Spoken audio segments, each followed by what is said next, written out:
Coucou, me voilà avec vous ici dans ce magnifique triptyque, ce nouveau triptyque questions et souvenirs, avec donc hier c'était la question avec l'enveloppe X. Aujourd'hui, regardez, toujours au même endroit, en haut de ce tableau blanc, j'ai hop là, la magnette qui retient évidemment la deuxième enveloppe de la semaine avec la lettre Y.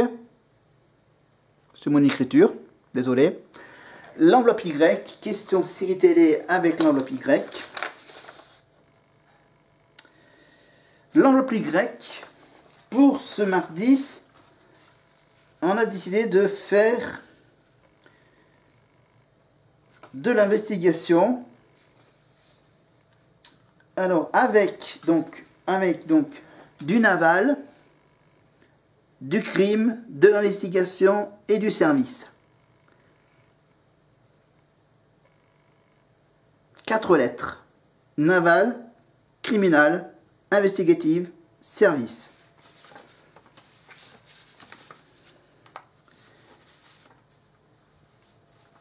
NCIS, évidemment, on parle évidemment de ça.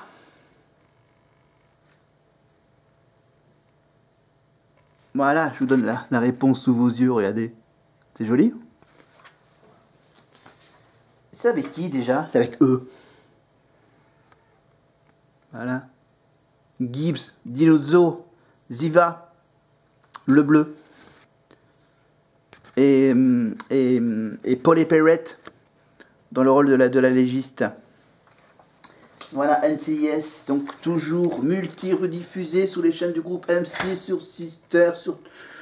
Voilà, vous cherchez, vous trouverez évidemment sur les chaînes du groupe M6 les séries du NCIS Nouvelle-Orléans et NCIS Hawaï depuis quelques semaines avec le samedi soir.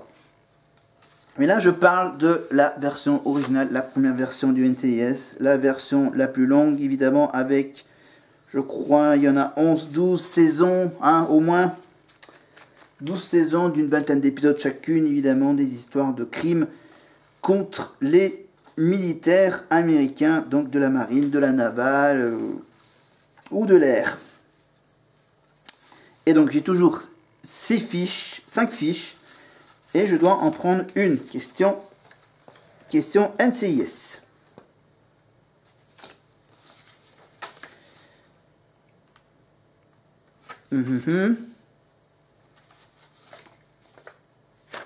Ouais.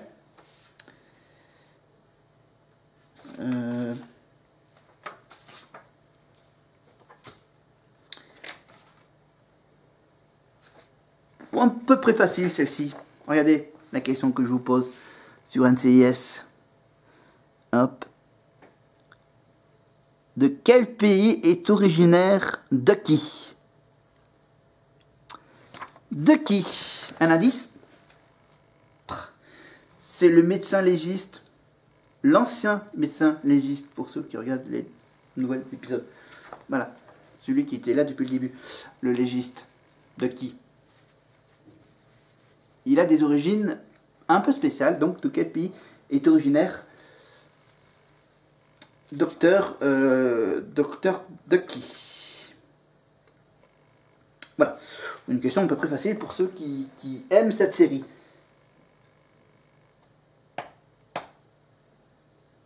Ok, je regarde toujours l'actu. Pour ce mardi, donc c'était donc la question donc Y. Et pour le souvenir, c'est l'avant-dernier souvenir. Alors je l'ai posé où le bouquin? J'ai perdu le bouquin. Il est là. Mon petit bouquin souvenir. L'actualité pour les nuls. Avec donc l'avant-dernier sujet.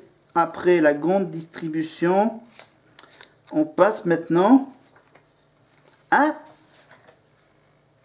cette fameuse réforme à points de 2019. Ce vieillissement inéluctable de la population mené Non. Ce vieillissement inéluctable de la population remet en cause la viabilité du système actuel de retraite. Instauré dans un contexte de plein emploi dans lequel le nombre d'actifs dépassait très largement celui des retraités, la retraite par répartition est menacée. Face à ce déséquilibre financier, le gouvernement entend remettre à plat le système de financement. Ça, c'était en 2019 toujours. Cette promesse a un goût de déjà-vu. Depuis les années 90, les réformes se sont multipliées. Après la réforme Balladur de 93, les Français ont connu la loi Fillon de 2003 ou encore la réforme Woerth de 2010. À chaque fois, les durées de cotisation s'allongent et les pensions versées baissent. Emmanuel Macron, en 2019, toujours, je vous rappelle, a promis un changement de paradigme et non pas un énième réforme d'ajustement des paramètres pour faire des économies de court terme sur le dos des retraités. Dans un entretien au Point, paru lors de la présidentielle de 2017, parce que ça concerne 2019, ce nouveau régime de retraite doit entrer en vigueur en 2025, alors que là aujourd'hui on est en 2023.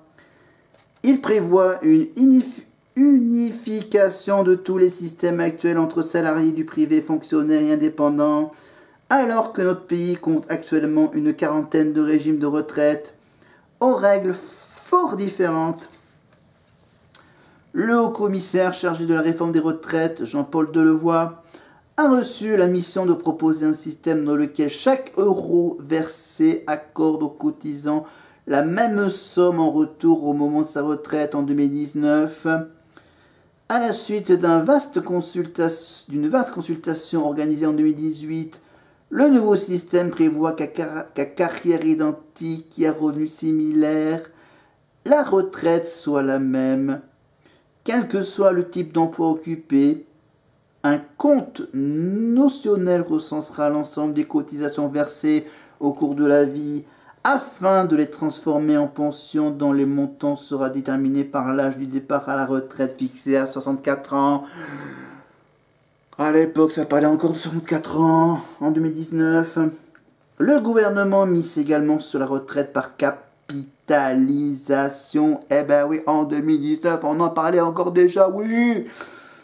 Qui permet à chaque actif d'investir par lui-même, pour lui-même plutôt.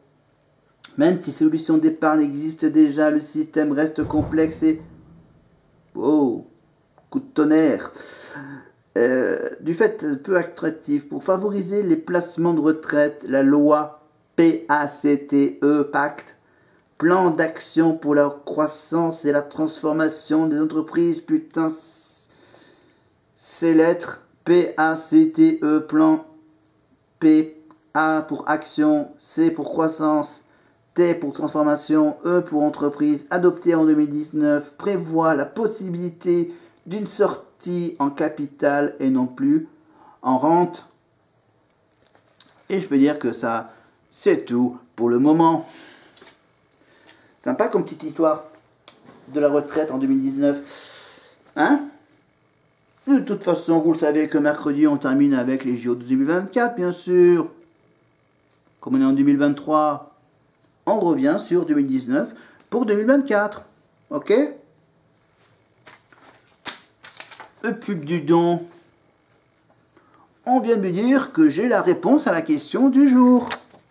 Regardez la question, je vous la remets sous les yeux. Quel est le pays originaire de Monsieur Ducky? Le monsieur qui est juste là, avec son magnifique nœud de papillon. Ducky, nœud papillon. Tu vois, il a un peu un style britannique. Ben, la réponse est tout simple, hein, c'est qu'il est de la Grande-Bretagne. C'est pas mal ça, l'effet... bon, allez, l'effet lumière. Ok, j'ai juste encore le temps d'enchaîner donc trois vidéos, donc celle d'hier, celle d'aujourd'hui et celle de demain. Donc on se dépêche et on vous dit donc à demain.